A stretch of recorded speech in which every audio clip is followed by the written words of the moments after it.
Hello, boys and girls. Welcome to the Cool Kids Lunch Table Podcast with PJ and Mike. Now find yourself a seat at their table. Hello, and welcome to this week's episode of the Cool Kids Lunch Table Podcast with PJ and Mike. I'm PJ. And I'm Mike. And today we're recording on a rainy Long Island Sunday, the kickoff to the NFL season. I guess technically the kickoff was the other day, but it's the first football Sunday of 2025 here. And we're going to talk about two things.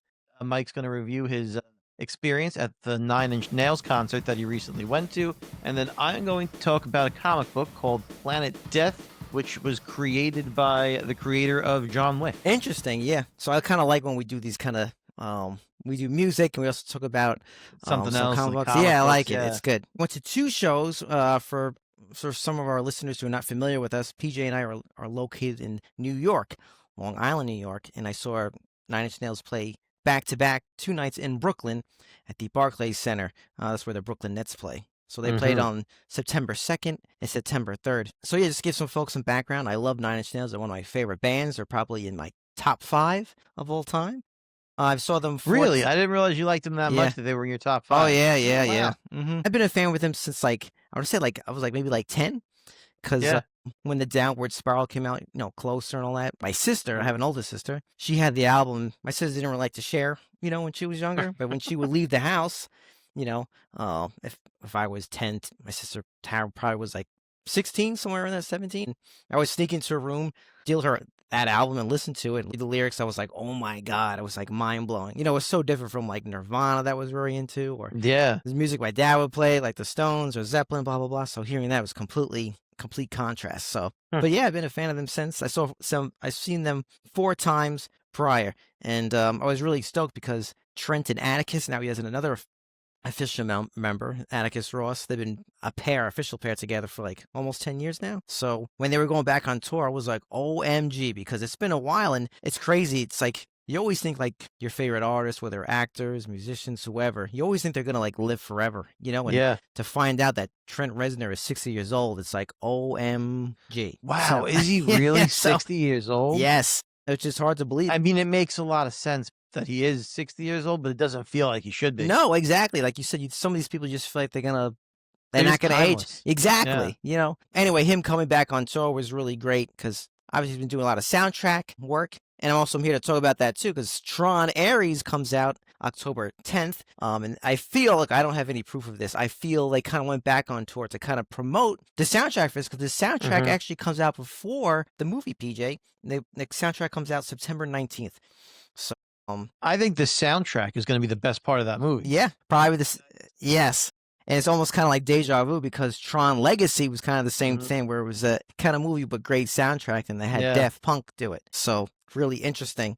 But before I talk about the concert experience, I want to talk about how I think it's kind of curious how Nine Inch Nails got involved with Tron and Disney and everything like that. And I also think the tour was kind of to promote the new album coming out and the movie. So I don't know. That's my opinion. But what I did find out was, so I don't know if people know this, but Trent Reznor and Atticus Ross, Nine Inch Nails, they did the soundtrack for the movie Soul that came out in 2020.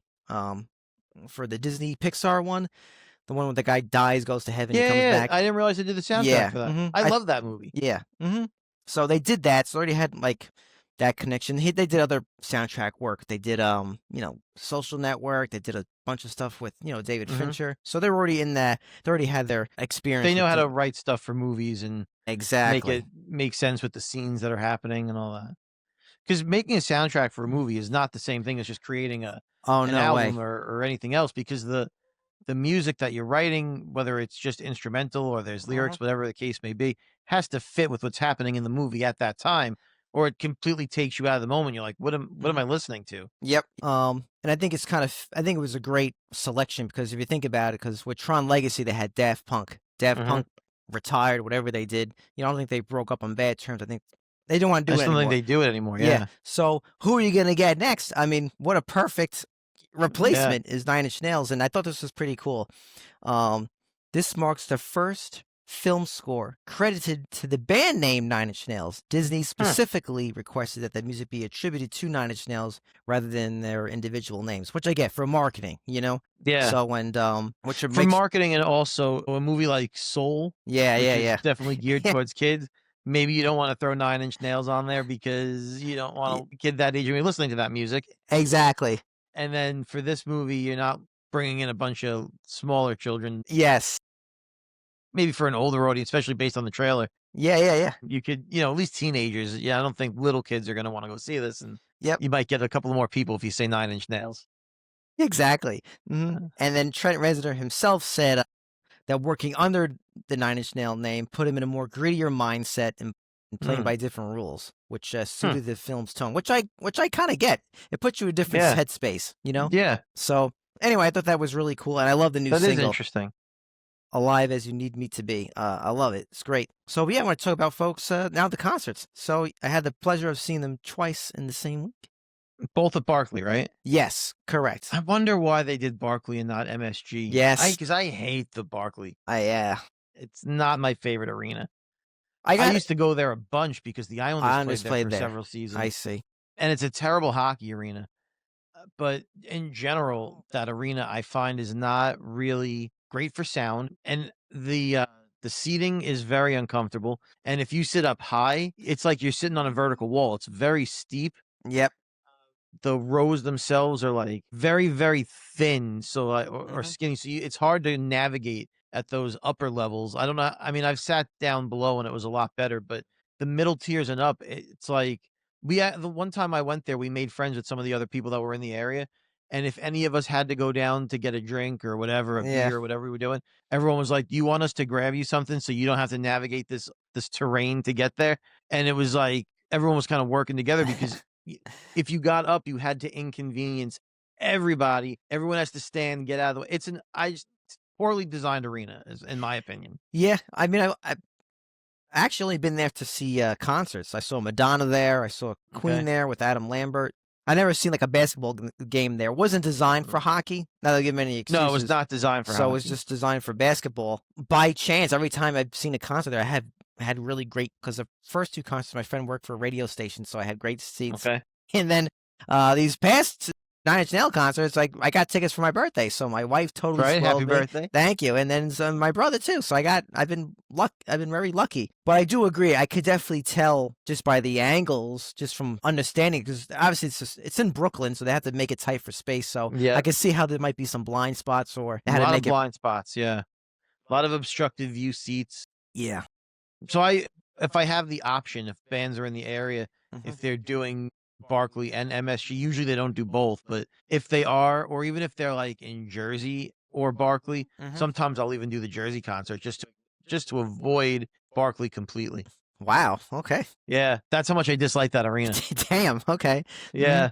So I'm guessing, PJ, you like MSG, then UBS, and then Brooklyn. Yeah, I like MSG. I like UBS. The Coliseum was the best. I mean, the sound there in the old barn was just perfect. The acoustics were great. But I would always prefer to go to any other arena than that one if I can. You don't always have a choice, and sometimes you really want to see Nine Inch Nails. And what are you gonna do? You're gonna go to Barclay. Would you train it in? Go to Atlantic Terminal? Yep, exactly. Yeah, it really wasn't that bad. I can't lie. It wasn't that bad. So that's not too bad.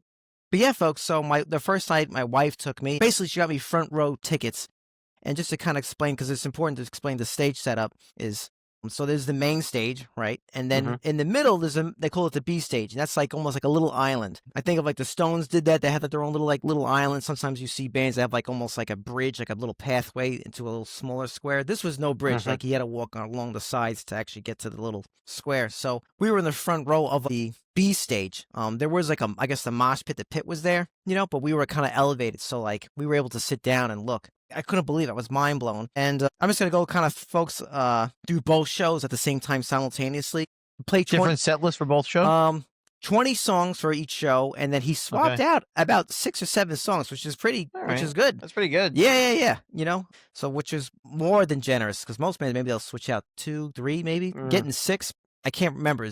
I got to look at the set list. But 6 or 7 songs, which is great. So, and then when I went to see my brother, he also got me great tickets, and I was probably I was actually on the opposite side. It was like a mirror image. I was on the opposite side, where I was, but almost like maybe 8 rows back. So I also had great tickets. So I was very lucky and privileged. Doors open at 7:30. Show starts at 8. The reason why I'm sharing this because this is important because if you have any listeners who might be seeing them, because I think they're touring towards the end of the month. This is very important, folks. So the first opening act, his name is Boys Noise.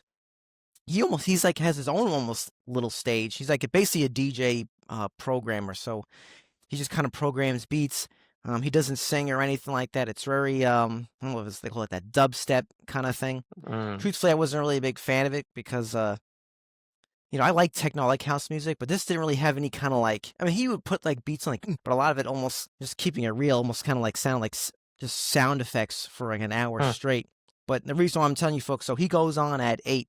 And thank God we have Setlist FM. Thank God we have Reddit because I always look up like start times, like what times they actually go on. I'm kind of like always.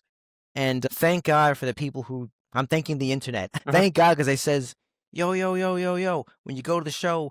Nine Inch Nails goes on at 8:55 on the dot, and they go as soon as the opening act ends. They go on immediately, and they were not kidding. Let me tell you, folks, Boys Noise, well, he's kind of, waving goodbye and everything like that. As soon as he pressed stops on his equipment, I mean, the curtains fall, and they're playing. So it was instantaneous. There was no like, oh, let me take a piss, right after the opening act. This was... So don't skip the opening act on this one, because if you're there late, you're missing the opening. Yeah, so it'd say if, you want to grab a beer, get some hot dogs, whatever, beforehand... make sure you get back to your seats. I would say like maybe 8:50, 8:45, just to be on the safe side because you don't want to miss the opening. So, yeah, as soon as he stops, curtains fall, and it starts on the B stage, smaller stage, and he actually starts off. It's just Trent on stage, and he actually starts off with a ballad, a song called "Right Where It Belongs," and it's just him playing piano, and it's like you can hear a pin drop. It was really intimate. And then from there, I'll say the show gets more and more intense. Then and then the rest of the band members come on stage and they start playing Piggy. They start doing Ruiner, and just let people know the B stage. There's no drum set or anything like that. It's just they're just using their keyboards, the guitar and bass. So which is like you're getting the beats. There's no like it's different. It's a different kind of groove when it's just kind of basically a computer programming it. Do 6 songs at the B stage, the smaller stage. And then they do the rest of the set on the main stage, and they do another 3 songs on the B stage. So you get 6 songs on that. They do 3 and 3. So, yeah, they do 3 songs, and then all of a sudden, the drums kind of kick in. The main drums on the main stage, they have like an amazing stage setup. Josh Freese, their current drummer, starts playing his beat. He starts playing Wish, the opening drums to that. And yeah, then it becomes like now it turns into a rock show, where like first it's like a technological kind of thingy going on.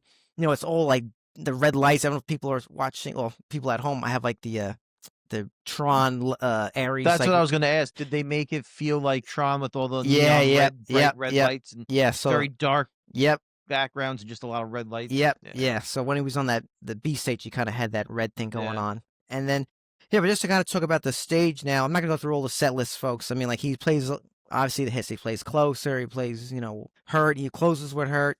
All the songs you want to hear. But just... PJ, just the visual spectacle of this is unbelievable because when he moves back to the main stage for the first time, there's like almost this like transparent screen where you could still see him, but there is like a mesh in front of him, but they're able to they're able to project. They project like effects and stuff. And it's unbelievable. Yeah, I love that stuff. I've seen that in a couple of shows I've gone to. It's like a new thing that these people are doing. Yep. But it looks great. It's unbelievable, and like just the imagery with the songs, and obviously the whole production team, they coordinate when it hits like the chorus or verse, and it's all these like things happening. I mean, it is incredible that he does a song called Copy of Her, where he says I'm a copy of it, and like they're able to copy him, so there's like multiple Trent Reznors all over the screen and everything, and it was just incredible. The first place I saw that screen whatever being used was at a show in Disney. I don't remember if it was Disneyland or which one it was in. It was either Disneyland or Disneyland Paris. They had a Marvel show, and they used that for Doctor Strange. The screen came down, and that's how he opened all the portals. And the reason I bring that up is I wonder if Disney, if they're the first people to really use this, and Disney is making the Tron movie, was there some cohesion there with some of the Imagineers to help design this set stage? Yeah, that's a great point. Yeah, I'm sure there was. I mean, I know Nine Inch Nails has always been very big on like visual spectacle, forever with lighting. But this is like to another level. I guess you could say Disney level. I mean, this was unbelievable. It was incredible. I can't even put it. You have to just see it to believe it. They did some songs on there, and they went back to the B stage, and they actually had the opening act come on and do some songs. They did the new song from Tron. That was a banger, and they kind of make it more like pulsing, with the lighting and all that, the lasers and all that crap. And also say it's just awesome. It's just be up. I mean, for me to be up that close to him was unbelievable, and the rest of the band. It was just awesome. And then just to kind of just talk about a little bit about the set list. So as we know, Trent Reznor, he doesn't really talk much on when he's well, he'll say thank you, but he's not gonna be like he's not gonna be like hello Cleveland, like how you doing? Like that's not him. He's never like that. I know I hate that stuff at concerts anyway. I'm so glad he's just very straightforward, like hey, thank you and thank you very much, things like that. So towards the the first night I went with my wife, I thought this was really awesome. He does like towards the end of this set, he does like band introductions and he goes. On guitar is Robin Fink, on bass, Alessandro Cortini, on drums, Josh Freese, keyboards, Atticus Ross, and he goes, and this is David Bowie. And then they play I'm Afraid of Americans, which is the song he did with David Bowie. So it was just the way he did it was, man, it kicks right in. It was so cool. Really awesome. And then when I did the second night, I noticed he talked a little bit more. He was saying thank you a little bit more, I was like, no problem that he wasn't grateful at the first show, he expressed that, but I thought this was kind of cool. He did the same thing. He was doing the band introductions and he said, and this, he didn't play I'm Afraid of Americans. I think he played, Somewhat Damaged instead, but he goes, oh man, I woke up today, what an effing dark cloud, and and I really needed this, and thank you. And it was like very intimate, and I yelled out I went like, yeah, we needed it too, and everyone laughed in my section, but it was like very intimate moment, so it was really great. And then the rest of the show just rocked. I mean, like I love when bands I love when a band or an artist, they kind of know their audience and they just finish the whole rest of the show with just banger, like it's all higher energy. And then he closes, which he always does. He always closes with Hurt, which is this very intimate, beautiful song. Yeah. It was just awesome. So yeah, it was really great. I guess my only negatives of the show is, and there's only two, is when he's on the B stage, I kind of miss having drums being played. Because first of all, Trent Atticus, they make really good drum beats and it's interesting. So kind of just have it played like on a keyboard, like just, it kind of loses that feel. So but that's really an artistic choice. Because obviously when he's on the B stage, he wants to have a different vibe. So that's really more of an opinion thing, but it's not in terms of performance or anything like that. And the other negative is, you got to be careful with the strobe lights, like, because, I don't have epilepsy, but maybe I'm getting it. So there was some points of the show where I actually had to close my eyes. I was like, oh boy, because it was getting intense. Really? Yeah. It was actually only one or two songs but I think it was Somewhat Damaged. When I saw the show, I went with my brother the second night. I was like, I actually had to close my eyes. I put my hands in front of my eyes because I was like, I couldn't handle it. Because the rest of the show wasn't really that bad, but they had this one trigger flash going, and I was like, they're almost like red and blue.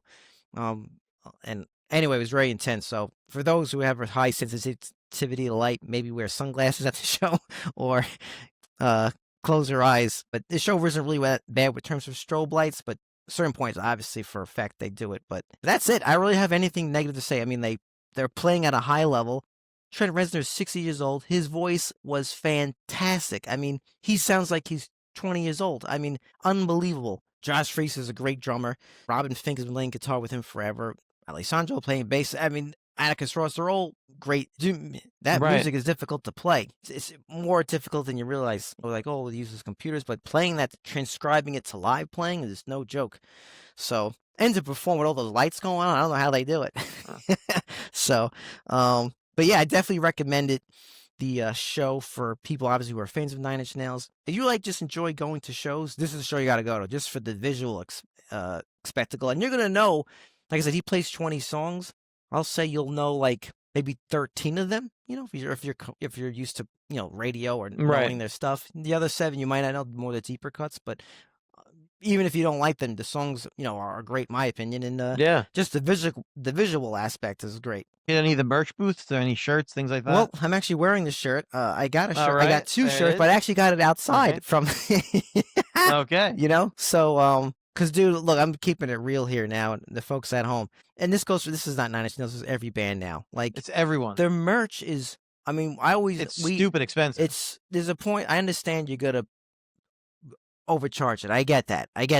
Yeah, but me too. not But to the sometimes like you're point. paying 60 something plus for a t-shirt. It's crazy. Exactly. Or $100 for a hoodie. It's like, yo, and look, I understand people are gonna say, well, the shirt's outsized from those, counterfeit shirts, the BS. Look, they also got advanced in technology. I gotta say, the shirt quality They look pretty good. is actually very good. Like usually, sometimes when you get like those shirts from those counterfeit guys, the neck's kind of loosey goosey. But I gotta say, like the neck fits tight. And look, for $10, I can't go wrong. I actually got 2 shirts. I got 2 different. I got one that was in gray and one that was in red. Look, if you want to get the official merch, you can. Or if you really want, you can get a 9 Inch Nails shirt through Hot Topic for $20. Yeah. They have it may have the tour dates on it, but it might have the current album cover. So I really recommend people do that. Years ago, this is pre-pandemic times for sure, probably even way pre-pandemic.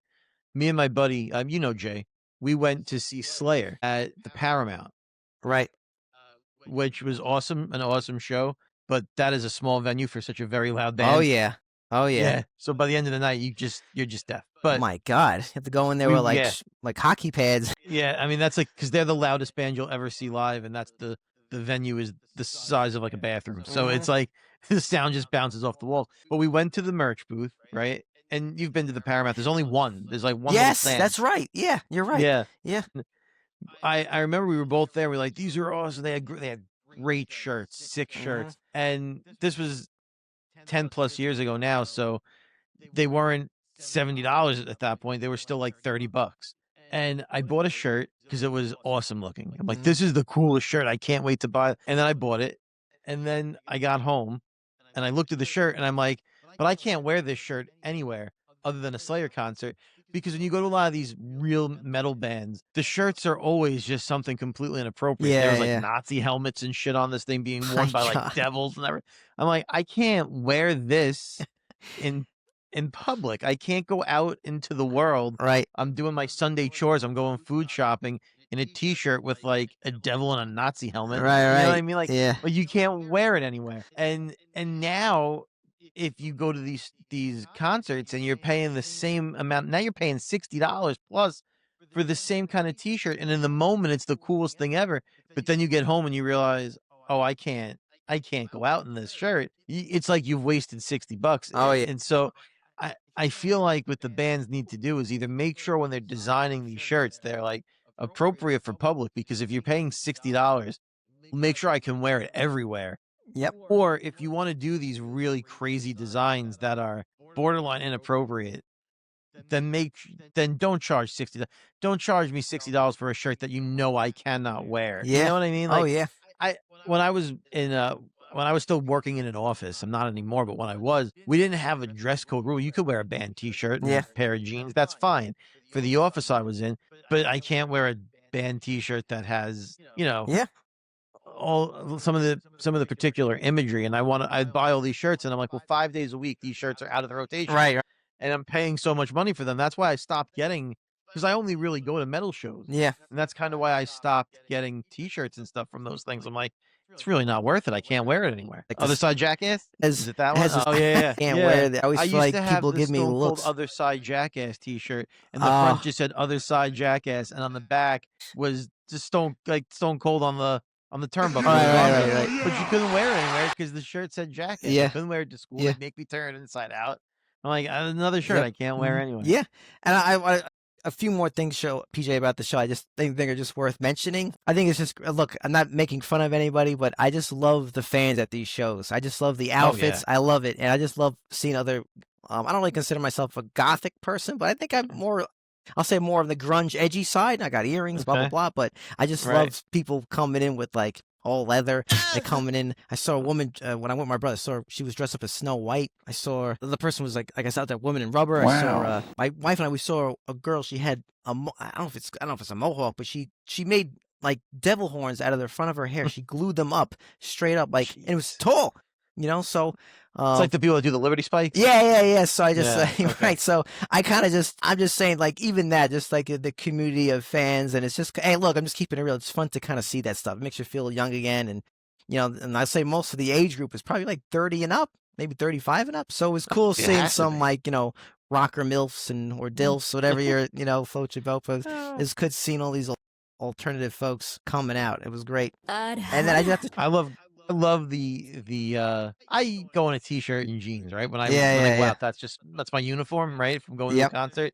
But I love going to certain types of metal shows too, where it's the guys in the vest with the album cover, which I have somewhere in my house. I have a vest with album covers and stuff on the back with Motorhead. But I just love people. It's like a reason for these people to celebrate the thing that they love. Yeah. That in real life you can't do every day. You're not going to wear your you're not wearing your metal vest. I love it. Yeah, I love it. It's great. It's just, and it's cool. I just enjoy. It makes the show more intense. Like it makes it more fun. I'm seeing, people, men and women are in fishnets. They're in see-through outfits. You know, like it's unbelievable. I just love it. I just have to tell this story. Like I said, I sat front row, and all I can say, folks, is like I think I said it was destiny. Like I said, it was my birthday. I turned 40, so it was like very, cathartic. I don't know what to put the words to it, but like I said, my wife surprised me with these tickets. I knew I was going to the show. I didn't know where I was sitting. So when we got front row, it was like, oh my God. And like I said, the pit was in front of me. So it was right kind of next to like the stairs, and there was like a clear path, and then there was like, they had like a barricade to be inside the pit itself. All of a sudden, getting around like 8:50-ish, they won't let anyone down the stairs now, right? And they start blocking the barricade where people can't get in or out of the pit.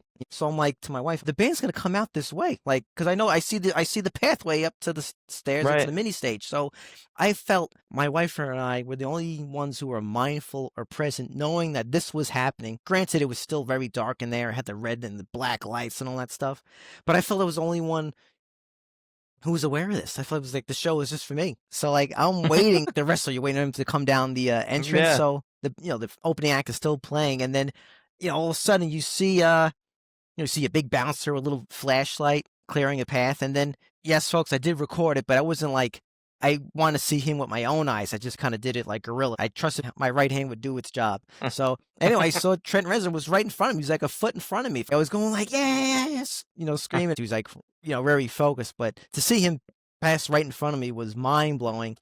And then, he opened the show by himself. And later on, I knew the rest of the band was going to come up. So I think I scared one of the guys, Atticus Ross, because I went like, yes. And he was like, I somewhat startled him. But anyway, that was really cool, folks. And just letting people know, if you're in the pit, or if you sit along kind of the edges, they are going to walk down that path. And then when they go back to the main stage, they walk on the opposite side. So you'll get to see them kind of walk the circumference of the floor. So, which is pretty cool. So That's a good heads up, folks. But yeah, totally recommend see Nine Inch Nails live. I'm excited for the new album.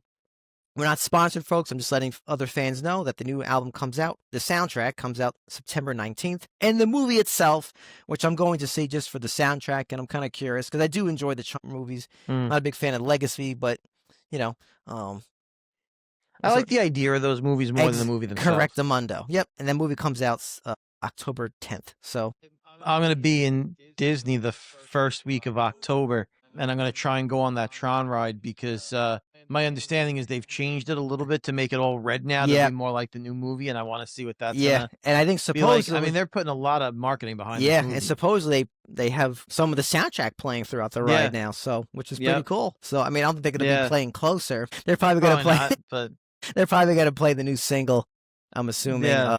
But I think that would be cool if I'm on the ride listening to 9 Inch Nails. Yeah. I mean, that's unbelievable. I'm hoping to check that out while I'm in there. I mean, talk about how times have changed. You're at Disney World and you're listening to a 9 Inch Nails song. I mean, I love it. Yeah. I love it, man. I love it. That's great. It's great. So, but PJ, I'm also very curious, and so is I'm sure our listeners. So, folks at home, PJ is going to talk about a new comic book created by the guy who created John Wick, which is unbelievable. Because hey, we all like John Wick. The idea is that someone gets revenge because their dog was murdered. However, that whole world itself is cool. The Continental, all the rules, excommunicado, all that stuff that we like. That's what makes the movie even more fun to watch. Besides just the revenge, the world building, really. Correct. Yeah. So I'm curious to see what you think about Planet Death, right? Planet Death. Planet Death. Here is we'll maybe put this on our social media so you can see what it looks like. This is the fancy foil cover that they released for it. Now, here is what I will start with, a little background on what Planet Death is and how they launched it. It is from a comic book company, independent comic book company, It's not DC. It's not Marvel. It's not even Image, right? This is from a company called Bad Idea Comics. Really? Now, I'm just, not only to cut you off, PJ, I'm just baffled that someone like Image wouldn't kind of jump, oh, we got the guy from John Wick, blah, blah, blah, blah, blah. That's unbelievable. Yeah. Okay. No, Bad Idea Comics is what the name of the publisher is. And they're a smaller publisher. They don't have a huge line of books. I don't even know if they have 20 books being published right now. It's a small line. They do some horror books, some sci-fi books, things like that. So they started this with a 0 issue. And if anyone is not familiar with comics, sometimes they'll do a preview or a kickoff that's not really part of the main story. So they don't want to call it number 1 because you don't need to read it to read the book. So that's what they did. They did with a 0 issue. And this kicked off right around May, give or take. Okay. And the creator of John Wick, his name is Derek Kolstad, and he is the one who created the concept for this book, and he's the guy that created John Wick. The book itself also has a co-writer, Robert Venditti, who is written for Marvel, for DC. He's done Green Lantern, Superman, a whole bunch of stuff. Yeah. So I assume they got someone like that on board because, if you've never written a comic book, maybe this guy doesn't know how to format it and, write for that medium. So a co-writer made sense. So the 0 issue came out in May, and Bad Idea touted it and pat themselves on the back for being one of the biggest independent selling books of all time. Sold 660,000 copies of this comic book.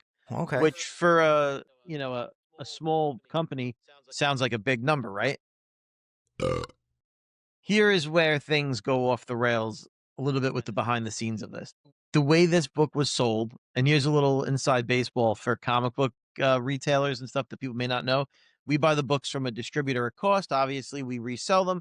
Depending on how many books you buy, depends on what your cost is. So I'm buying books in a huge quantity, and I'm getting, for like my DC books, like 55, 60% off cover price, things like that, right? So if a book is $5, I'm paying $2.25, right, roughly, right? And then I sell it for the cover price, and that's how you make your money on the book. Right. The Planet Death book, the 0 issue that they said, oh, we sold 600 something thousand books, were sold at 30 cents an issue for $1 comic book. I think it was $1 the first 0 issue, but you could only buy them in bundle packs of like 25 or something like that. I forget what it was. So you were getting the books for under $1 a piece, and you were getting massive quantities of these books. So yeah, they sold a ton, but each store had to buy a ton. You didn't have a choice. Yeah. So if I bought 2 bundles of the books, right, I'd be at 50 copies of this book or whatever it is, barely spending any money on it because they were charging like I said, 25, 30 cents an issue for this thing. So they did this on purpose so that their marketing could be, the creator of John Wick has created a comic book, and our launch for this is a huge selling book. We're selling massive volumes. But they really didn't sell massive volumes. For the most part, these books were given out for free on like Free Comic Book Day, even though there was a cover price on them. Because what was I going to do with all of these books, right? And they kind of knew going in that at 30 cents an issue, these are going to be things that you have to buy them in bulk. You're giving one to every customer just because you have them. And it was a marketing scheme to get the book in people's hands for sure. It was printed on old school paper, like newsprint paper. So it had a different feel than the regular comic books, which was cool. I like that, actually. I thought that was the best part of the 0 issue, the newsprint. But it made it stand out in a way against the other books that you were putting in people's bags, and they knew it would get into everyone's hands. I felt like going into issue 1, that was a cheap marketing ploy to be able to say how a big seller the 0 issue was, to build up interest without actually building up the interest, if that makes sense, right? So that was how this the kickoff for this book worked. Did it work? Did it not work? I mean, sales will eventually come out. Sale numbers. This only came out maybe a month or so ago. This book, it's still relatively new. I will say in my shop, it was not a huge seller. We sold a couple copies, nothing crazy, nothing compared to like, I sold, and I'm still selling, Batman #1 came out on this Wednesday, and I'm like selling over 60 copies of these in 2 days. Right. Whereas Planet Death, I don't think I sold 10 copies in a month. Right. So I say that before I get into whether or not I like the book or the review, just to say these guys are really marketing this heavily to try and make it a success, and maybe not putting in the actual work to make this book a big seller. So that's where we are with the backstory of Planet Interesting. Death. Yeah, And it just it is. even if It is an interesting way to do this. even just besides just like the comic book realm, it just shows you how they try to make everything a science, whether it's movies or even a band they want to Yep. promote a new band. Such a science behind everything. And like you said, like, is it going to pay off? Hey, time will tell. But very Right. interesting.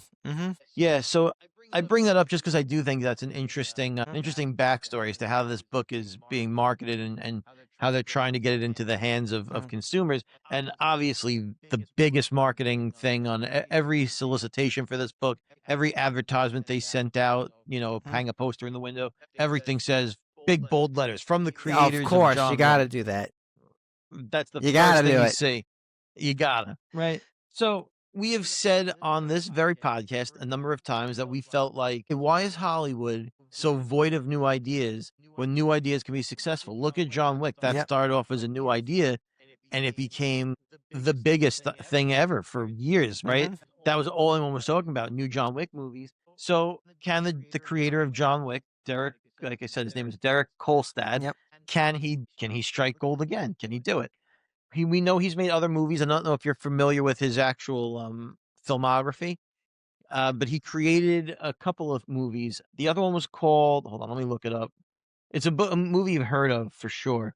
I have it right in front of me. Derek Kolstad created the movie Nobody. Oh, okay. Bob Odenkirk. Yep. I haven't seen it, but I heard it's very good. Yeah. Yeah, he did that too, which is another movie about an assassin. Yeah, like an action. Basically, he's like a retired They just dad. came out He's with a like second one retired- too. Yeah. So I figured, all right, well, John Wick is technically like an assassin type of movie. Nobody, an assassin type of movie. So I'm like, all right, I'm getting the idea that this might be an assassin type of a book.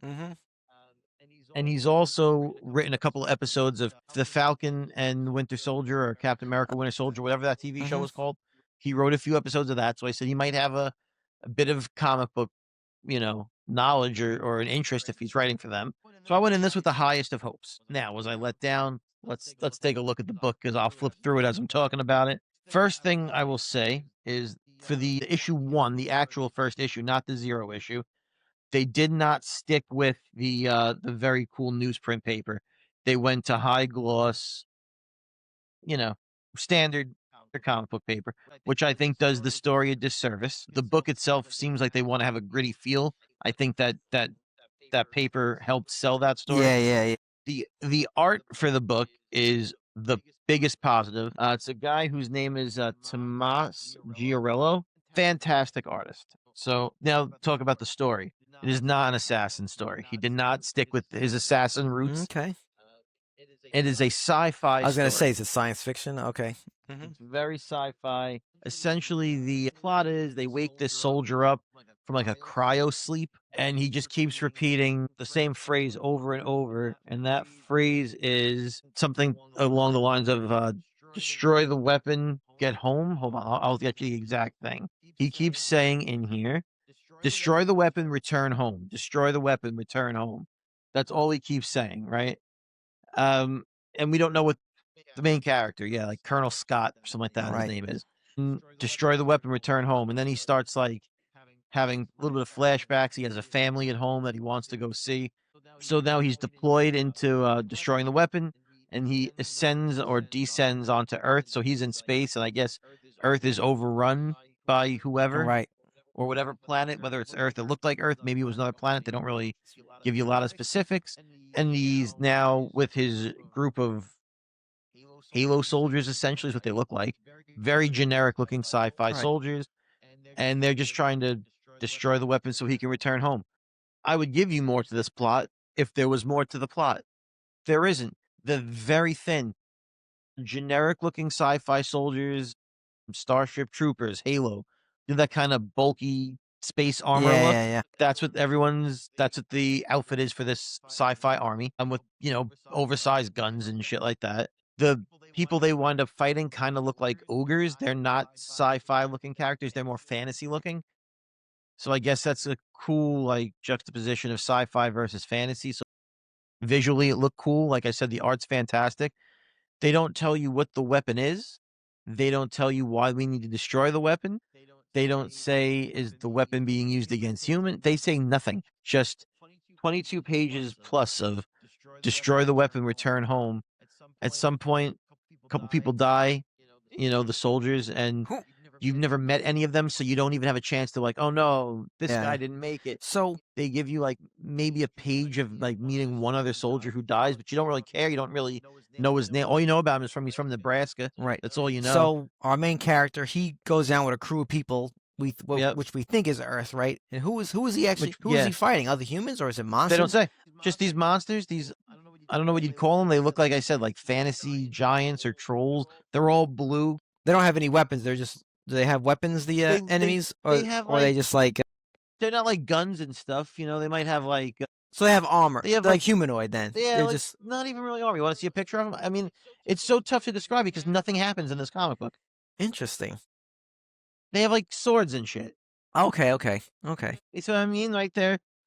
They look like trolls. They have a couple of like blaster guns here and there. They have big swords. Like So you see what I mean? Can you see? Yep, it? I see it. Like that. Yeah, they're not really. I guess they're aliens of some sort, or they don't give you a backstory for them. And we don't even know if it's Earth either. Let's see if it says if it's Earth. I mean, I read this book again this morning before this just to like remind myself of what happened. And even then, I'm like, I don't really know. I want to know, and I just don't. I mean, that could be Planet Death. Could be Planet Death. Right. But what is Planet Death? Does Earth become Planet Death? Is that the mystery that we're going to find out? I read this book this morning. I read it when it first came out, which wasn't that long ago. Nothing stuck with me at all. At all. The planet is all blue. Right. Did it end on a cliffhanger? Kind of like a Planet of the Apes kind of thing? Like, oh my God. No, just that he didn't die in the first battle. And it ends with, okay, so they're not on Earth. Oh, okay. According to the last page. You see Earth on the last page. That's where he wants to get back to. Okay. It just ends with, I have to finish my mission and then go home. I got to destroy the weapon and go home. Zero plot to this thing. I'm telling you, dude, it was the most forgettable comic book I've read in a very long time. Completely forgettable. I want to sit out here and say how great it is so that people listen to this and then want to buy the next issue, but that would be right. Not the right way to handle it. This comic book that I have in my hands is the foil cover, the chromium foil cover. That's sold for $9.99 for one comic. Whoa. The regular one I think was either $4 or $5.99. I think was cover price for that, which is the standard price of a comic book. And the foil fancy cover, $10. For a $10 comic book, you need to give me something more than destroy the planet, return home. This is the guy that created John Wick. This is a comic book creator that has written Green Lantern comics. He's written Superman comics. I'm not so like big name Hawkman, not like not like small. Yeah, the big guys. Like big guy. Yeah, like he's written. So you have creators on here that are known to be really good at what they do. The Robert Venditti wrote Superman, The Flash, Green Lantern, Justice League, Hawkman. He took Percy Jackson and the Olympians and he turned that into a graphic novel. Like he adapted the Percy Jackson into the so like he is I don't want to use the word prolific, but he's a very accomplished comic book writer. The guy who created John Wick has created 2 movies that seem to be very popular. Yeah. So by all accounts, this book should have been, if not a huge hit because it's coming from such a small publisher, but it should be at least a cult hit, like a cult classic or something in comic books that you'd think people might want to, pick up later. Maybe years from now, people are going to be trying to find Planet Death #1 or something, right? But no one's ever going to look for this book again. This is a 4-issue miniseries, 5 issues if you count the 0 issue. You said it's a miniseries. Okay. Yeah, it's not going to be ongoing. It's only going to be 4 issues plus the 0 issue, so 5 in total. And then here's the other thing. This came out in August. The next book doesn't come out until sometime in November. Wow. So you're expecting people to read what was not a very story-driven or interesting comic book. Now I have to remember this nothing burger of a comic book for 3 months and then go buy the next one. This is going to be, I think, a giant flop of a comic book? I don't. And what I'm hearing is it sounds like there could be. I'll say studio. I don't know what they call it in terms of how comic book works. Studio interference. Maybe they says, look, we're gonna do a 5-thing series, and maybe this the first one we just kind of just do a one long action sequence scene, and I guess the cliffhanger sounds like he wants to get back to Earth. I guess that's it. What I don't know. I'm trying to play benefit of the doubt here. Maybe that's what it was. I don't know. It's very odd though, because usually, like, I'm not a writer, but usually you want to have some kind of cliffhanger. You kind of want to set up. He wakes up. Kind of reminds you of almost like a little bit of Doom, almost like the Matrix in a way. The way he wakes up from like this cryo bath, or even like Matrix-y. the Doom. Doom. Kind of the same thing. Like he wakes up. He's in hell. I know what. Not the was it Doom Eternal, or when they remade Doom for the current one, where he kind of wakes up. He's like basically like he doesn't have his armor on. He's like nude, and he's shooting all the demons, and then he gets his armor, and then blah blah blah. I don't know. The artwork is stunning. The artist for this book is fantastic. This guy should get more work. I mean, it's some of the best art in a comic book, that I've seen in a long time. I really, really love the art, but this is such a bland, generic sci-fi story. I almost get the impression that like this is a comic book that maybe he wanted to be like a Netflix series. You know what I mean? And he's like, oh, I'm going to put my name on this. I'm going to get it Netflix, and they're going to give me a bunch of money, and I'm going to pump out a 6-episode TV show with my name on it.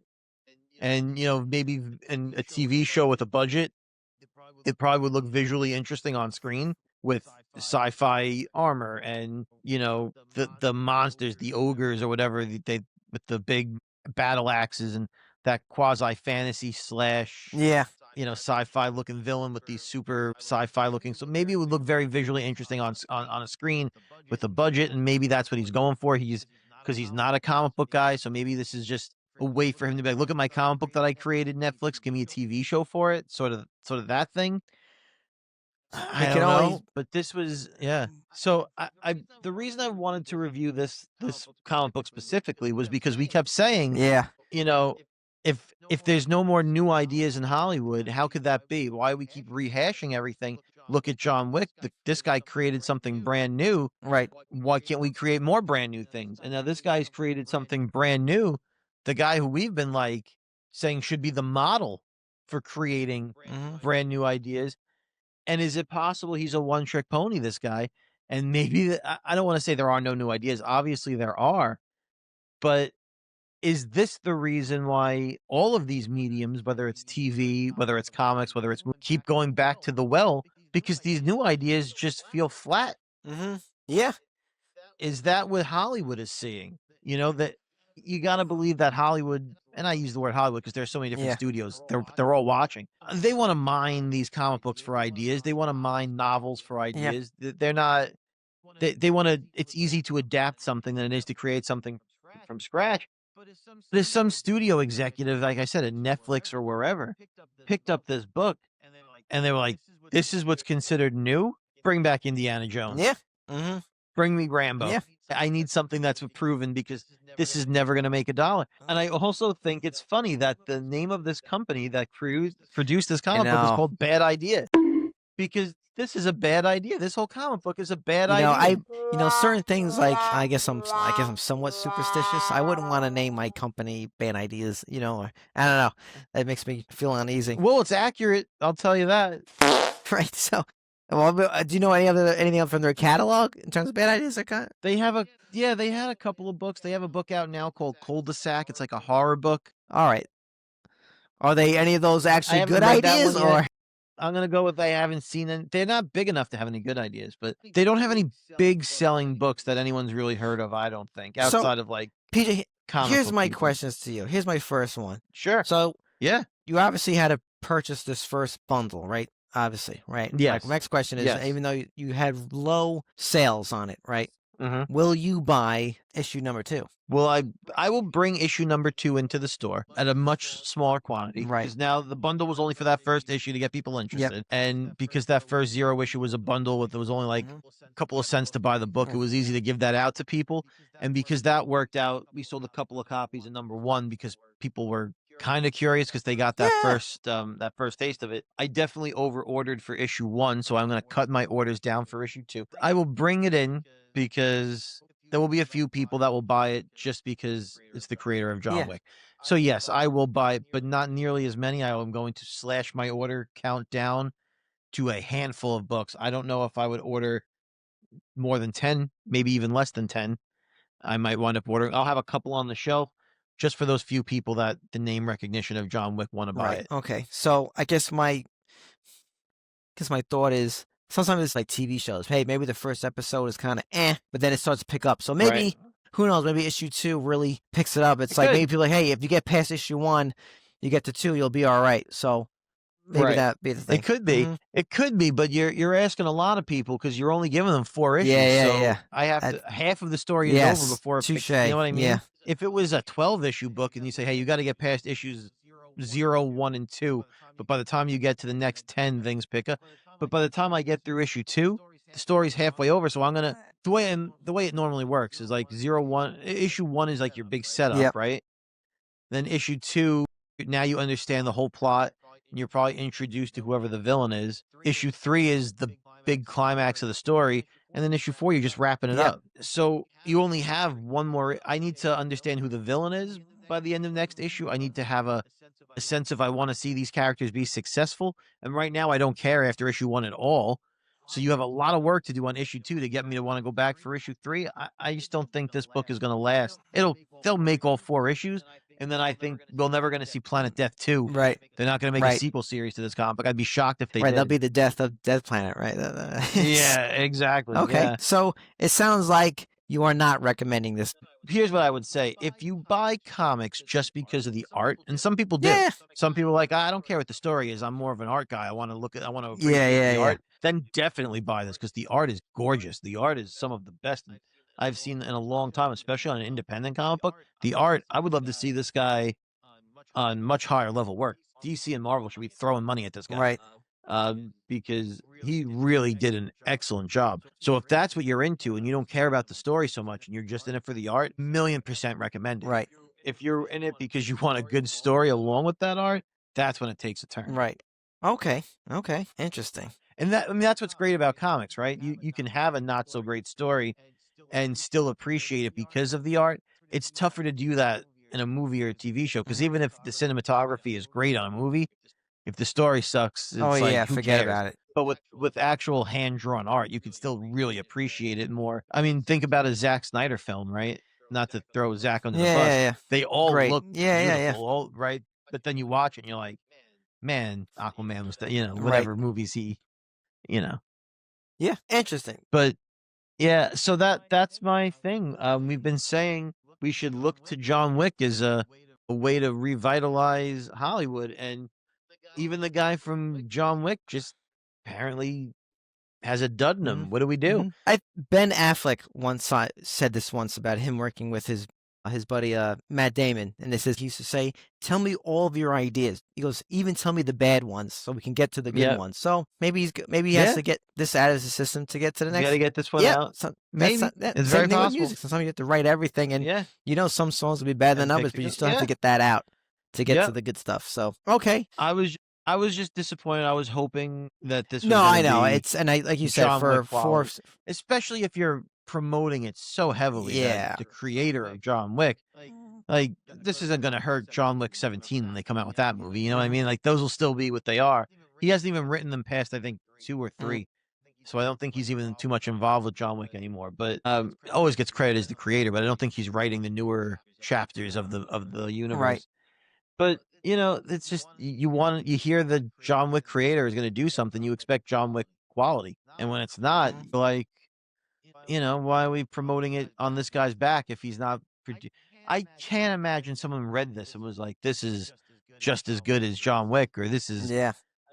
I mean, this is so generic and as a sci-fi story, and you're putting this on a shelf next to big time comic books. If I got to pick between like Spider-Man, Batman, or Planet Death, if you want me to pick Planet Death, you better give me something better than Spider-Man and Batman.